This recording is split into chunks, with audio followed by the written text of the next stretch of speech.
I've always wondered what it'd be like to be a medieval knight. Knights have been romanticized widely throughout creative works, and it's piqued my interest. If you're like me, a good game to play to live out this fantasy is Mount and Blade Warband. Hi, I'm Val from Hihu, and I've been playing Warband for quite some time. Warband is a standalone expansion for Mount and Blade from 2007, and in my opinion is the best in the series out of the games I've played.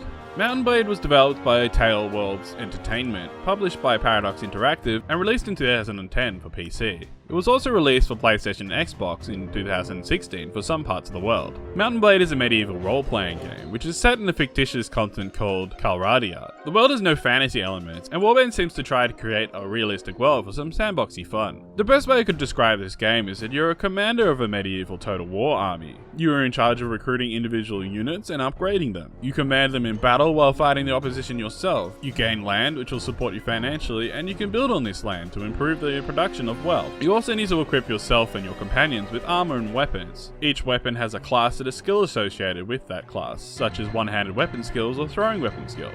The world contains many different NPCs, from lords who fight over station and property to peasants who just want you to kick the bandits out of their village. The people of the land are split into different competing factions. Each faction has unique troops, which in turn have their own branching upgrade trees. If you're at war with a faction, then the troops from that faction that are in your warband suffer a morale penalty, and this may cause troops from your warband to leave. You will need to manage morale and money, as well as garrisons within towns and castles that you own. You also need to build your skills and reputation so that you can achieve the goals that you've set yourself. You begin your journey by creating a little backstory for your character. There are a number of choices that influence your starting abilities and statistics. For example, if you're a noble, you'll get a standard to fly above your head during the game, or a hunter will have archery stats. These choices also include the sex of your character, so you can live out your Xena warrior princess fantasy. But as Tale Worlds created an authentic medieval world, you will encounter some sexism. The sexism I encountered wasn't much more than lords being rude to me, at which point you can challenge them to a duel by insulting them right back, as well as the leaders of the factions being more reluctant to give you land.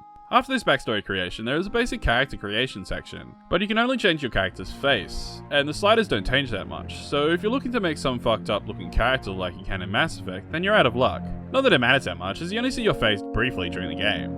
Once in the world, you travel around recruiting an army, fighting, and leveling up your statistics for both yourself, your troops, and your companions. The way you play is really up to you. You can be a merchant and travel around acquiring wealth. You can join up with a faction and fight for their ruler. You can find a usurper and try and put them on the throne. Or you could crown yourself and become the High King or Queen of the land. How you play will influence how the NPCs will interact with you. For example, if you defeat a lord in battle and let him go, then you will gain honor and friendship points, which will in turn influence lords that you haven't even met yet. Of course, your rep with a lord could go the other way if the lord doesn't like being let go for some absurd reason. The same can be said for dishonorable actions, such as raiding villages or caravans, as well as killing villagers. Your reputation with NPCs will determine your standing within the realm, and will have influence in the later half of the game.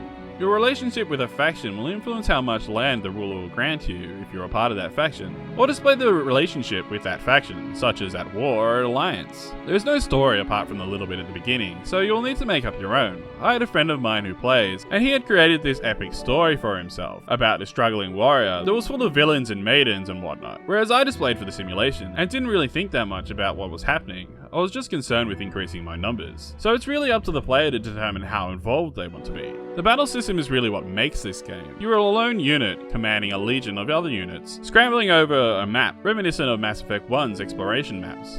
But in this case, it's actually interesting. There are a few different styles of battle. Depending on where you're on the map, you may be fighting on a hilly terrain, or in a forest, or over a river, all of which slows down your units and provides an opportunity to make strategic decisions. You also have sieges against castles and towns. In both instances, you need to siege the place and build your equipment to get over the walls. This can be ladders or siege towers. The annoying thing about this is you only get a ladder or a siege tower. This means there's a massive scrum at the top, where the attacker tries to push in and the defenders try and push them off. But you end up just sitting there on the ground with your finger in your ass waiting for it all to play out, because if you do get involved, you will die very quickly, as there's not enough room to swing a sword. However, in open combat, flying into battle on a mount makes me feel really powerful. Being a knight in shining armor charging into a group of infantry is quite satisfying, and it really gives you the feeling of how powerful cavalry must have been way back when. And you've got no idea how fun it is to charge headlong into a group of villagers and see them go down like the grain they so wish to protect. Controlling units is pretty simple. You use the F keys to bring up commands, and the number buttons to command individual groups, such as infantry or archers. The orders that you can use are like charge, hold position, take 10 paces forward, use blunt weapons, etc. I found that simply heading a cavalry charge was enough to win a battle, and I rarely gave other orders unless outnumbered. I think an opportunity to use this command function more would have benefited the game, and an RTS style interface would have been good, such as a quick map that you could pull up and order units around with. Also maybe having command range, so you could order units only in shouting distance, like the abilities in Total War Rome 2. So you would need to move around the battlefield more, giving orders.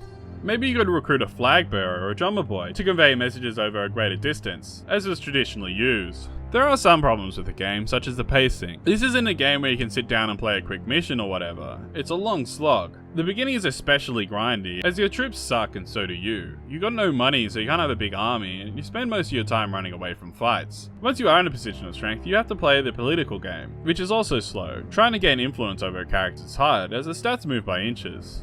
You do a quest for a guy and you get 1 friendship point. The quest might take 20 minutes, but you still only get a minimal payoff. I feel that perhaps this is what kept me invested, as this game is something you can play for a long time and still have things to do, but still, new players be warned. The statistics and menus could be a little daunting for newcomers, as there's a lot of different stats that all contribute to your game. The game does do its best to describe what they all do, however, and you can't really put a skill into the wrong slot, as they all help in different ways. There are several report pages to look through, and it will take a while for you to understand what they all mean. There are also several annoyances in the menus, like the lack of something to quickly determine who owns what. If only there's a list of things that you own that could take you to where they are located on the map, it would save a lot of time. Also, the game load can clutter up your screen, especially in fights, but you can't really turn it off, otherwise you don't know when the fight is over and you can leave. I also wish the game looked better. I mean, it's a minor gripe, but just look at it. This is the year that Mass Effect 2 and Dragon Age Awakening came out. And I know it's a small development team, and so it's unfair to compare them, but imagine how much better this game would be if it had a bit of a graphical upgrade. But this doesn't stop me putting in 130 hours into it. There's no voice acting, and whenever you talk to someone, it's just a portrait of them swaying and staring unblinkingly at you like they did in Oblivion. I just want to be more immersed in this world, but these are the things that pull me out. But after all of that, how does it hold up? I think Mountain Blade Warband holds up quite well. The combat is mad and the overall strategy is good. I would recommend this to gamers who enjoy strategy games, such as the Total War series, or are interested in sword fighting games, such as the upcoming For Honor. I will put this on your wishlist and get it when you have a long stretch of free time. This has been Val reviewing Mountain Blade Warband for Hihu. If you like this review, please hit the like button, and for more, subscribe to our channel. And thanks for watching.